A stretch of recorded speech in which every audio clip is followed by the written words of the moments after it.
Tonight, you're going to do something you've done 10,000 times before. You're going to turn off the light. One click. One small, ordinary act. And for most people, nothing happens. But for some of you, something shifts. The moment the room goes dark, something wakes up inside you. Not a thought. Not a memory. Something older than thought. Something that lives deeper than memory. Your chest tightens. Your eyes search the room for shapes. Your ears strain for sounds that aren't there.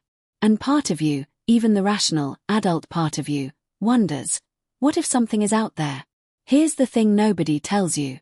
That feeling. It's not a flaw. It's not weakness.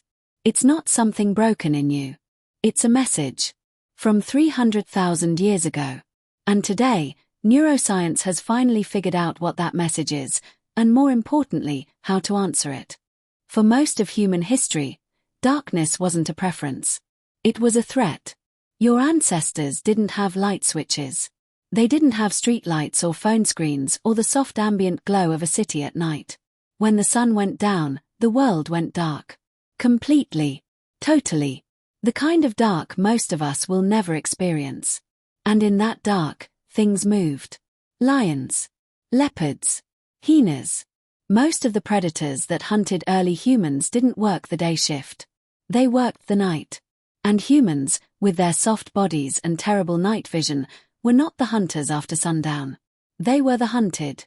Think about what that means. For hundreds of thousands of years, darkness was genuinely, statistically dangerous.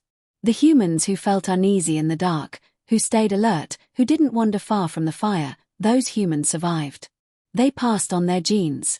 They became your great-great-great-grandmother, 1,000 generations removed. The ones who felt completely comfortable in the dark. They didn't make it. So that anxiety you feel when the lights go out, you didn't develop it. You inherited it. It was given to you by every ancestor who lived long enough to have children. Your fear of the dark is, in a very literal sense, a survival trophy. But here's the part that gets strange. That ancient world is gone. The lions are gone. The darkness outside your window holds no predators. And yet, the alarm system your brain built to survive that world never got the memo. Deep inside your brain, buried under all your language and logic and reason, there is a small, almond-shaped structure. The amygdala. It doesn't think. It doesn't reason. It doesn't care about your Netflix queue or your rent or the fact that you're a fully grown adult in a locked apartment on the 4th floor. It only does one thing. It watches. All day, every day, your amygdala is scanning the world for threats. And when you step into darkness, it doesn't see safety, it sees the removal of information. It sees a world where threats could exist and you couldn't see them coming. And it fires. Scientists at Monash University published a landmark study in 2021 in the journal PLOS One. They put people inside brain scanners, fMRI machines, and they alternated their environment between light and dark over and over again. And they watched what happened inside the brain in real time. The results were striking. Research reference, McGlashan et al., 2021, PLOS One, afraid of the dark, light acutely suppresses activity in the human amygdala. Every time the light went off, amygdala activity went up. Every time the light came back on, it went down. Light didn't just illuminate the room. It literally quieted the brain's fear center. And moderate light quieted it more than dim light. But here's the part that nobody talks about. It wasn't just the amygdala that changed. When the lights came on, the connection between the amygdala and the prefrontal cortex, the part of your brain that thinks rationally, that knows you're safe, that can override the alarm, that connection got stronger. In other words, light doesn't just reduce fear. It helps your rational brain take control away from your primal brain. And darkness does the opposite. In the dark, your rational mind steps back. Your ancient mind steps forward. And every shadow becomes a shape. Every sound becomes a threat. Not because you're irrational, but because you're exactly what your brain was designed to make you, alive, alert, and terrified. In 2012, researchers at the University of Toronto made a discovery that reframes everything. They found that for most people, what they feel in the dark isn't clinical panic. It isn't even close to full-blown phobia. It's something subtler, more pervasive, more interesting. It's a low-level hum of alertness, a slight raising of the senses, a quiet readiness, just beneath the surface of consciousness. The researchers described it as the state your body needs to react quickly to a threat. Not terror, not paralysis, just readiness. Your body, even in your modern apartment, even in your safe bedroom, never fully trusts the dark. It keeps one small part of you on watch, slightly tense, slightly listening, just in case. For a few 100,000 years, that made you virtually impossible to catch off guard. In 2025, it just makes it hard to sleep. But here's what scientists only recently began to understand. That quiet hum of alertness can, in some people, grow louder. And when it does, when the low-level readiness becomes high-level panic, that's when the fear of dark stops being evolutionary and starts being a condition. A specific anxiety disorder called nyctophobia. And approximately 3.5% of adults carry it with them. Not as children. As adults. Waking up in the night, sleeping with the light on, avoiding going outside after dark. Their amygdala never got the update. But here's what neuroscience has learned. You can send it one. The brain, for all its ancient wiring, is not fixed. Scientists call it neuroplasticity. The brain can be rewired. New pathways can be built. Old alarms can be quieted, not silenced, but turned down. Recalibrated. Brought into proportion with the actual world you live in, rather than the one your ancestors survived. And the most powerful method neuroscience has identified for doing this works directly on the amygdala. It's called exposure therapy. But not the way most people think about it. You don't sit alone in a dark room and will yourself to be brave. That doesn't work. That actually trains fear, because you're alone, uncertain, and your amygdala fires and nothing resolves. What works is graduated, controlled exposure. Systematic. Intentional. Like sending your ancient brain new data, one signal at a time. You start at the edge of your fear. Not inside it. The edge. A dimly lit room. Brief. Safe. With full awareness that you can restore the light anytime. Your amygdala fires, but softly. And nothing bad happens. You breathe. You stay. You return. You do this over and over. And slowly, the amygdala receives a new message. Not the one it carried for 300,000 years. A new one. Dark. Nothing happened.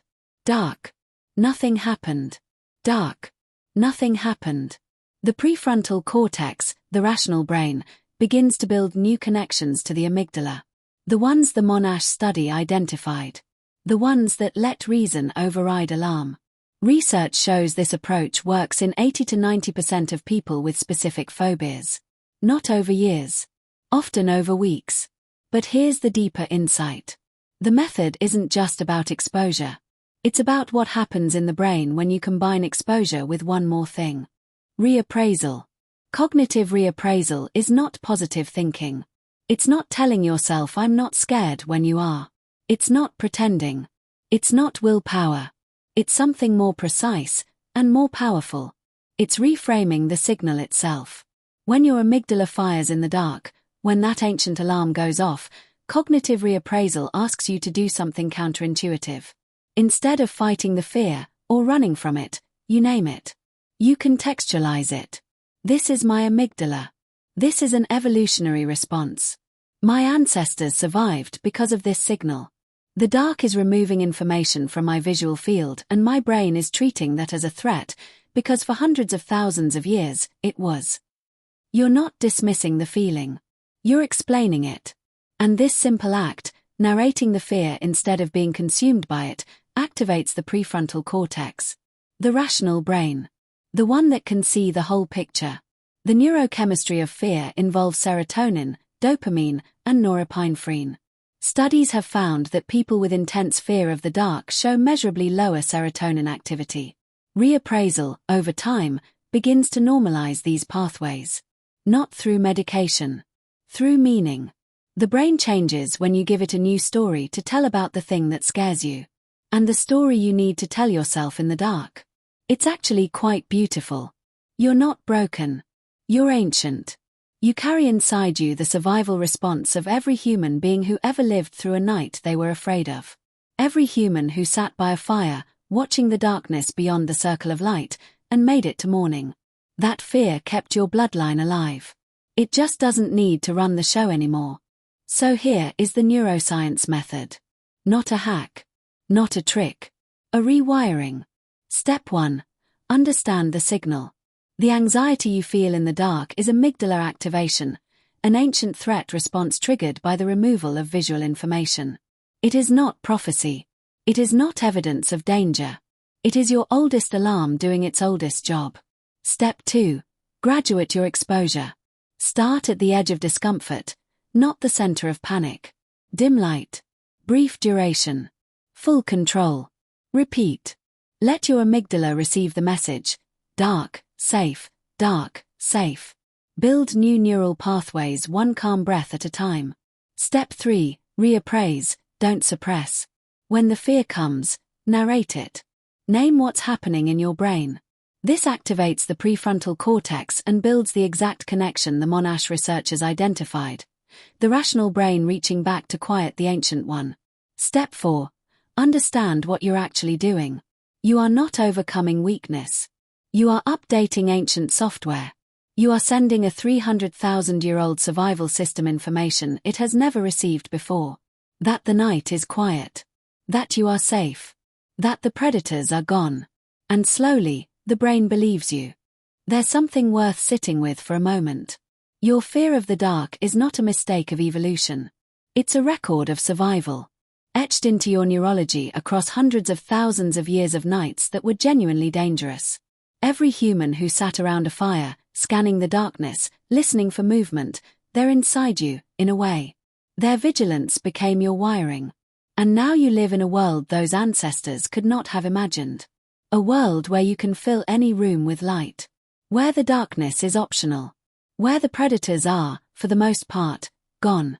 But the amygdala doesn't watch the news. It doesn't know about locked doors and city lights and the fourth floor. It only knows what darkness has meant for the entire history of your species. And what neuroscience is teaching us, slowly, carefully, with brain scanners and fMRI data and decades of clinical work, is that you can write a new chapter in that history. Not by pretending the dark is nothing. It was never nothing. For most of the time humans have walked this earth, it was everything. It was the boundary between safety and death. But you are not your ancestors' fear. You are the thing their fear protected long enough to exist. And the dark, when you finally sit with it, really sit with it, calm and breathing and awake to its ancient weight, is not something to survive. It's something to understand. Most of us, given all the light we have now, never try. Maybe tonight, you will.